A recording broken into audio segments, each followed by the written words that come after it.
What are you looking at? Real tough guy. Can't even tell her you love her. I gotta get off this damn reservation. If she'd just come with me, it'd all be different. It'd all be... Listen to yourself. Who do you think you're kidding?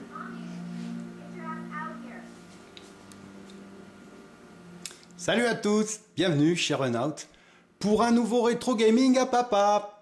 Voilà. Et celui qui se regarde dans la glace, eh bien c'est le héros que vous incarnez dans le grand FPS sorti en 2006, enfin sorti le 13 juillet 2006, donc c'est pratiquement son anniversaire, il fête ses 10 ans.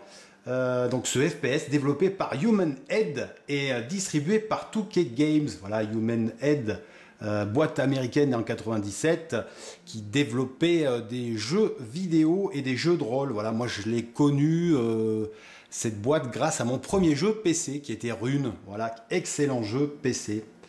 Donc le moteur 3D, vous voyez tout de suite, bah, comme d'hab, c'est très joli.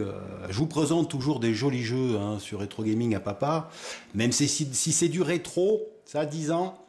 Voilà, ça utilise le moteur modifié, enfin une version modifiée du moteur de Doom 3, hein, le Doom Engine. Et ça faisait un petit peu la nique en 2006 à tous ces FPS sortis en 2004-2005. Hein, je pense notamment aux références Half-Life 2, Doom 3, Code 2, Fear et Condemned. Voilà. Donc c'est très joli, on a de l'interaction avec le décor. Vous voyez, très vite. Voilà, il y a des petits effets comme ça fait plaisir. Voilà. Voilà. Moteur 3D plutôt sympathique. Voilà. Il y a de l'interaction, ce qu'on n'avait pas trop dans Doom 3. Et là, c'est quand même assez fin. Ça sert pas à grand chose, mais enfin, ça fait toujours plaisir, ça monte le moteur. Et puis notre personnage, donc ce Tommy, ce jeune Cherokee mécanicien de métier, qui se cherche un petit peu, qui s'ennuie, et puis qui rêve à d'autres horizons, comme vous l'avez entendu au début devant la glace. Eh bien, ce Tommy parle, voilà, il parle et il pense, contrairement à, je pense bien sûr au Freeman de Half-Life 2 qui ne parlait pas. Voilà pour les graphismes, voilà pour ce moteur 3D, assez sympathique. Voilà, allez, on avance un petit peu. Donc l'aventure commence dans ces toilettes un petit peu salaces, j'ai envie de dire, d'un bar. Voilà, d'un espèce de bar américain, un bar de redneck, vous allez voir. Donc ce fameux Tommy, le héros, vit dans une réserve, hein, c'est un Cherokee, c'est un Indien, donc il vit dans une réserve avec son grand-père, sa seule famille, son grand-père Hennessy, et sa petite amie Jen, qui travaille dans ce bar, et vous lui filez un coup de main. Oui, c'est très joli, il y a une bonne ambiance, c'est détaillé. Voilà, tout bouge. Donc bon petit moteur graphique, ça fait plaisir. Allez. On avance un petit peu et on va faire la rencontre tout de suite de notre grand-père. Benici, what are you doing here? I sense great change on the winds. I came to warn you. Save it, grandfather. You know I don't go for that shit. Listen, Tommy. You cannot turn your back on your heritage any longer. It will give you strength. Strength? For what? To save yourself. To survive. Survive? What are you talking about? Go home. My place is here, by your side. You will have need of me this night. Alors bien sûr, Tommy, lui, est un jeune tout fou, inconscient, qui rêve de partir de ces conditions de réserve, ces conditions d'Indien. Il fuit un petit peu ses origines, j'ai envie de dire. Et puis ben, le grand-père est là, bien sûr, pour l'aider, pour le protéger, mais enfin, il s'en fout un petit peu. Il n'écoute pas l'ancien. Et nous voilà dans ce bar. Ouais, Hennessy, tranquille, il boit son canon, il boit sa bière. Voilà ce bar de redneck où travaille Jenny, voilà. Au fond, là-bas, on la voit, elle sert des canons. Donc, vous voyez l'ambiance de ce bar, vraiment très détaillé, très typique, j'ai envie de dire, avec beaucoup de cachets. Regardez, il y a même des petits jeux. Voilà, des petits jeux de poker, des petites bornes. Il y a même un petit jackpot, on peut jouer. Ah, c'est toujours sympa quand il y a ça dans les jeux. Ah, c'est plutôt bien foutu. Petite machine à sous. Ah, bien évidemment, j'ai rien gagné. Et puis, regardez, on a une petite borne. Un hommage à Rune. Voilà, dont j'évoquais le nom sur PC tout à l'heure. Ils ont même fait un petit hommage à Rune, un de leurs premiers jeux. Voilà, avec un petit jeu, un petit Pac-Man. Voilà. Allez, on va visiter un petit peu vite fait. Parce que l'ambiance est quand même super sympa pour l'intro, je trouve. Voilà, le téléphone, bon, ça sert à rien. Il fait pas très très beau dehors. Il flotte. Voilà, on a même un petit jukebox où on peut s'amuser à choisir. Regardez, il y a la pochette des vinyles. On peut s'amuser à choisir la musique. Tiens, on va mettre ça pour l'ambiance. Ça fait bien redneck. On peut monter le volume. Il y a même une télé là-bas, regardez. Regardez les vieilles pubs américaines. C'est quand même assez joli, hein. Jeu de 2006 quand même. Regardez l'ambiance, c'est plutôt sympa. Voilà, il y a une télé, on peut changer les chaînes. Regardez la télé.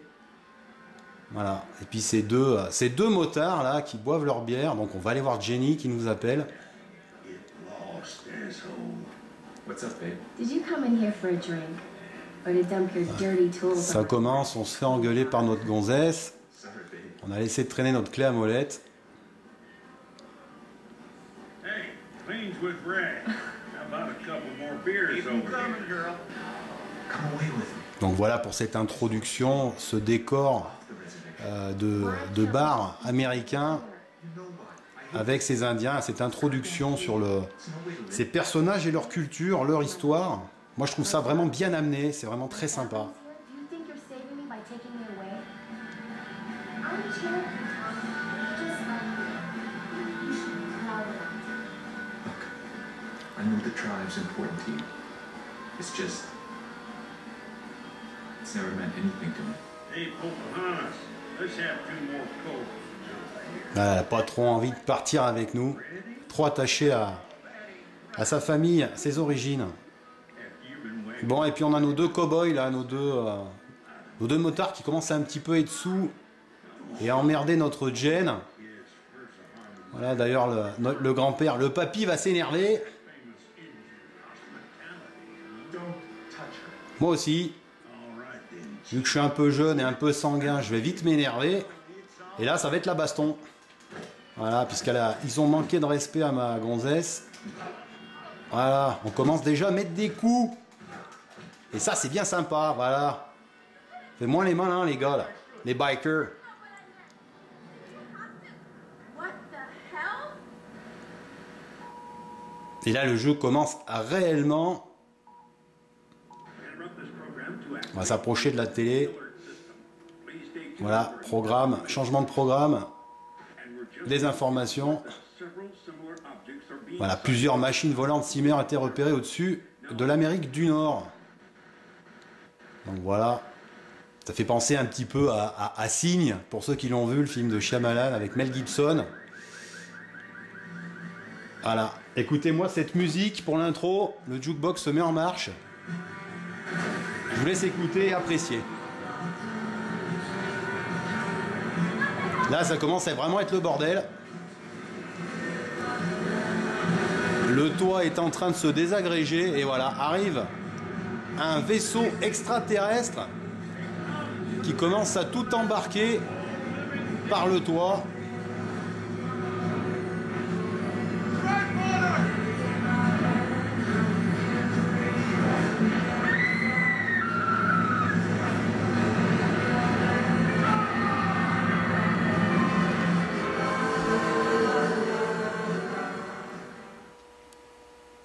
Alors ça les amis, si c'est pas de l'intro, je m'y connais pas. Hein. Donc voilà, ces extraterrestres qui débarquent, qui démontent tout, le toit, qui aspirent tout. Voilà, sur cette super musique, voilà, que j'adore. Pour ceux qui ont reconnu, Blue Oyster Cult, Don't Fear the Reaper de 1976. Très bonne année hein, d'ailleurs, 76. Petite parenthèse. Voilà l'intro. Voilà, donc qu'est-ce qui s'est passé? Nous avons été aspirés par ces extraterrestres. Et là, on va découvrir, bien évidemment, le vaisseau. Voilà. On voit la planète Terre en fond s'éloigne. Ça, c'est très inquiétant. Et on voit cette structure alien. Voilà, on entend les cris. Et on peut apercevoir à droite Jen, attachée comme nous. Et on est en train de s'enfoncer dans les méandres de cette structure, de ce vaisseau alien. Alors, on peut même se voir dans cette espèce de glace. Bah, l'ambiance est vraiment très bonne. L'intro, je la trouve vraiment terrible, moi. Pour un FPS, je trouve que tout est bien amené, l'histoire, les personnages, très bonne mise en scène. Donc ça, c'est un très très bon point pour ce FPS. Voilà, glace sans teint, regardez. Et là, on découvre ces aliens. On voit les soldats aliens sur les coursives qui sont en train de nous mater. Voilà, et on descend. On va découvrir cette armée alien. Alors, on voit ces gens comme nous sur des rails. Ces gens qui ont été enlevés. Alors pourquoi? Que font-ils? Que font-ils avec des humains? Que font-ils avec nous? Pourquoi nous kidnappent-ils? Alors j'avais jamais bien fait gaffe. Regardez, voilà, regardez en bas à droite ce petit personnage. N'ayez crainte mes frères. Et ce petit bonhomme, apparemment, je pense que c'est un humain. Enfin, il a une drôle de combinaison. Et en fait, il est en train de placer une petite bombe. Apparemment, il s'est échappé. Il se promène dans le vaisseau. Il a placé une petite mine, une petite bombe. Je l'avais pas vu au début. Voilà, c'est une connerie, mais c'est en rejoignant au jeu que je me. Regardez le petit bonhomme là, on le voit là. Regardez, il s'échappe, il se barre. Il fait l'équilibriste là-bas sur les tuyaux pendant que Jen prie Uneka, qui doit être un dieu indien, je suppose.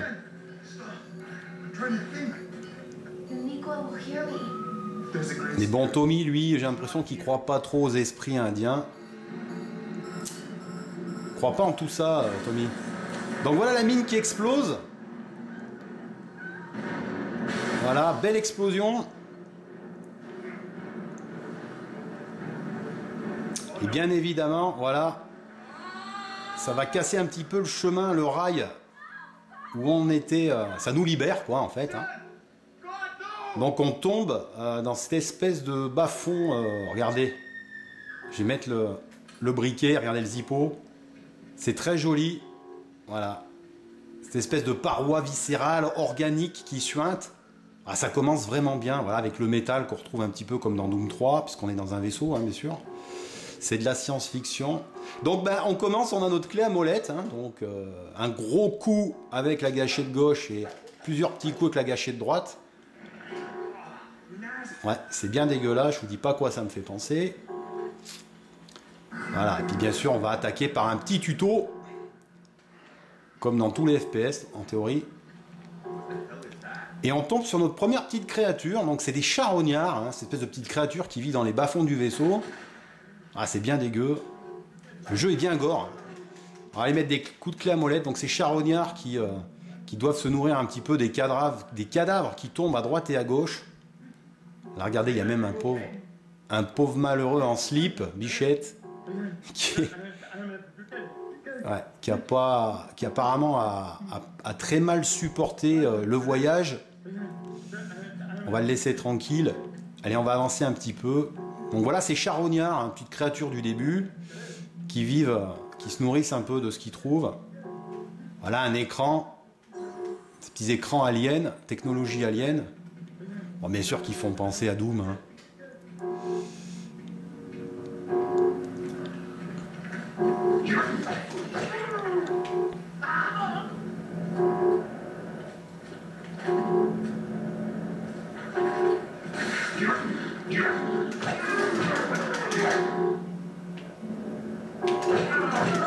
Alors les charognards, ils arrivent dans des espèces de cocons, vous voyez, qui tombent de là-haut.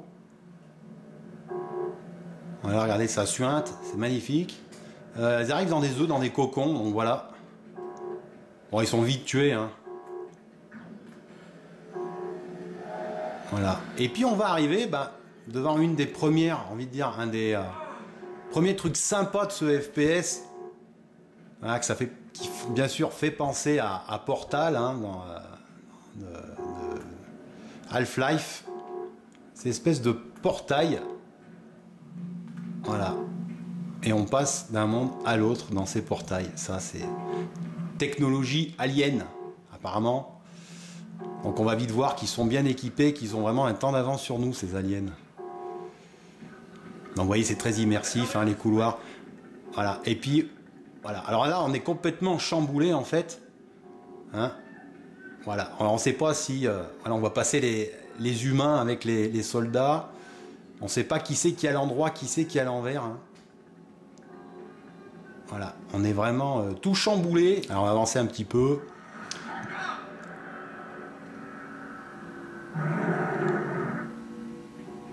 Donc ça, je vous le dis, ils appellent ça des chiens dans le jeu. C'est des animaux que les aliens certainement ont capturés comme nous. Ils ont fait des expériences sur eux, ils les ont transformés. Voilà, ça donne ces espèces de gros chiens, de grosses bêtes aliens, dont ils doivent se servir certainement pour monter la garde, pour nous attaquer. On va avancer un peu dans les... Ça court dans tous les sens, ils peuvent chercher le bonhomme là qui a fait sauter mon caisson. Voilà, donc ça c'est des vies, hein, tout simplement, c'est pour recharger ces vies, c'est des spores, des recharges de spores.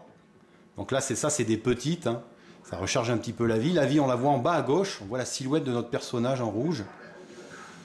Voilà, on va reprendre un portail. Ouais, ça c'est plutôt sympa, c'est un peu déroutant au début, mais ça c'est vraiment très bien fait, c'est très sympa. On va allumer le briquet. Ah, des charognards à coups de clé à molette.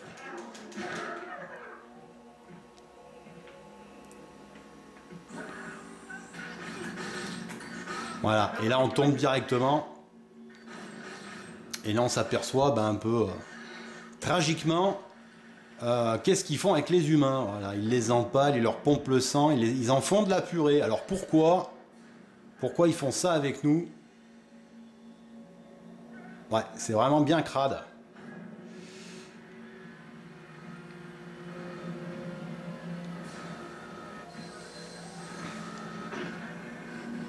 Alors voilà, je vous ai pas dit, regardez, à gauche là, voilà. On aura des pièges un petit peu sur les murs. Voilà, ça c'est une espèce de tentacule qui vous attrape et qui vous balance du poison. Et là on voit en haut notre amie Jen qui continue son périple, elle, puisqu'elle est restée sur son petit wagon. Elle est toujours accrochée, capturée, donc on va essayer de la suivre et de la récupérer. Et là on tombe sur notre grand-père, Enishi. Go now. I shall await you in the land of the ancients. Et malheureusement on va assister à sa mort, voilà. Le bon vieux Enishi qui se fait tuer sous nos yeux. Donc le jeu bien sûr est quand même assez triste. Voilà, c'est pour les... c'est pas pour les petits jeunes ce jeu. C'est pour les adultes. Voilà, on vient de perdre notre grand-père en direct. Voilà, puis on retrouve ce gars là, regardez, ce mec, on sait pas qui c'est depuis le début. Voilà, qui a arrêté le mécanisme un peu tard à mon goût, puisque le grand-père est mort, on voit s'échapper. Et il ouvre ce portail qu'on va prendre tout de suite. Voilà. Voilà pour cette superbe intro, et puis un petit peu ce tuto, le début du jeu dans le vaisseau. Plutôt sympa. Voilà, on se retrouve pour une deuxième partie tout à l'heure. Rétro Gaming à papa, à tout de suite.